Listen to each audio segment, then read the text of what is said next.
আসসালামু আলাইকুম রহমতুল্লাহ। আউযু বিল্লাহি মিনাশ শাইতানির রাজিম। বিসমিল্লাহির রহমানির রহিম।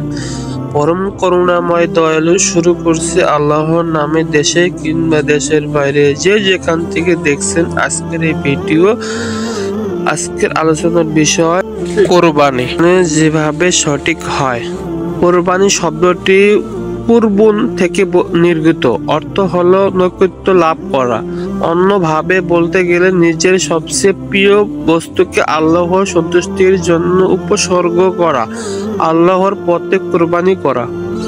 শরীয়তের পরিভাষা নির্দিষ্ট বস্তুকে একমাত্র আল্লাহর পক্ষের নৈকট্য সন্তুষ্টি লাভের উদ্দেশ্য নির্দিষ্ট সময়ে নির্ধারিত নিয়মে মহান আল্লাহ পাকের নামে জবে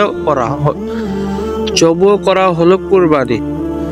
কুরবানি ইসলামের অন্যতম এক নিদর্শন। তার হুকুমের ব্যাপারে ইমামদের মতবিরোধ রয়েছে।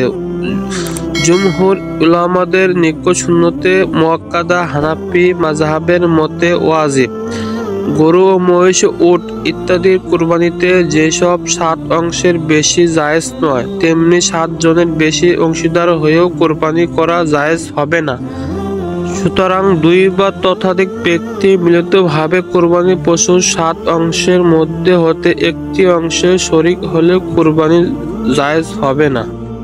তবে উল্লেখিত মাসআলাটি ওয়াজিব কোরবানি ও নিজের নামে কোরবানির ক্ষেত্রে প্রযোজ্য, কিন্তু অন্যের নামে নফল হলে কোরবানির ক্ষেত্রে একাধিক ব্যক্তি এক অংশে শরীক হতে পারে।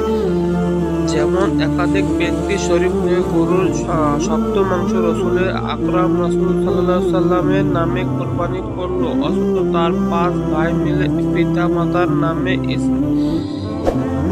ইসালে সওয়াব উদ্দেশ্য একটি ছাগল বা কুরবানি গরুর সমক্ষ শরীক হয়ে কোরবানি করলো, তাহলে এতে কোনো প্রকার অসুবিধা নেই।